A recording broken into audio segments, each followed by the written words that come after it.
ওই কি বলো? বাড়িতে যাওয়ার পর তুমি এত বদলে গেলে কেন? দেখো, আমি বদলাইনি। তুমি এই আচারিরা কথা বাদ দাও, কি বলবা সেইটা বলো।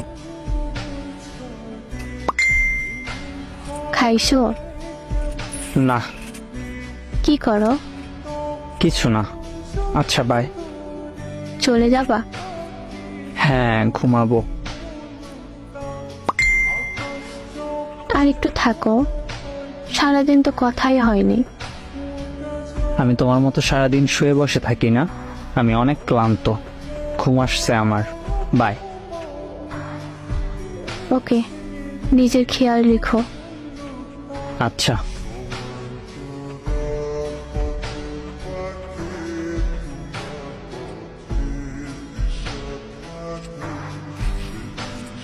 ওই ওই কি হইছে? রাফিকাকে কোন রাফিকা? দেখো, রিফাত ভাই আমাকে সব বলছে। কি কি বলছে শুনি? ভাই নাকি দেখছে তোমাকে আর রাফিকাকে পার্কে একসাথে হাত ধরে ঘুরতে। শোনো, রাফিকা আমার জাস্ট ফ্রেন্ড, আর কিছুই না। ও আজকাল জাস্ট ফ্রেন্ডের সাথেও বুঝি রুম ডেটে যাই? ও আচ্ছা, মানে কি বলতে চাও? রিফাত ভাইয়া দেখছে তোমরা আবাসিক হোটেল থেকে বের হচ্ছ। আচ্ছা, তাহলে সব জেনেই গেছো। শোনো, রাফিকার সাথে আমার 1 বছরের সম্পর্ক।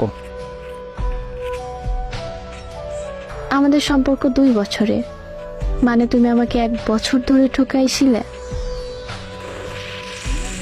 বোঝার চেষ্টা করো, রাফিকাকে আমি অনেক ভালোবাসি, আর রাফিকাও আমাকে ভালোবাসে। তাহলে আমি কে? তুমি আর আমি না হয় ফ্রেন্ড হয়েই থাকবো। এত দয়া করতে হবে না, শুধু এতটুকুই বলো, আমার দোষ কি ছিল? তুমি আজ অব্দি তোমার হাতটা আমাকে ধরতে দাও নাই, আর তুমি কেমন যেন খ্যাত টাইপের। আর ওদিকে রাফিকা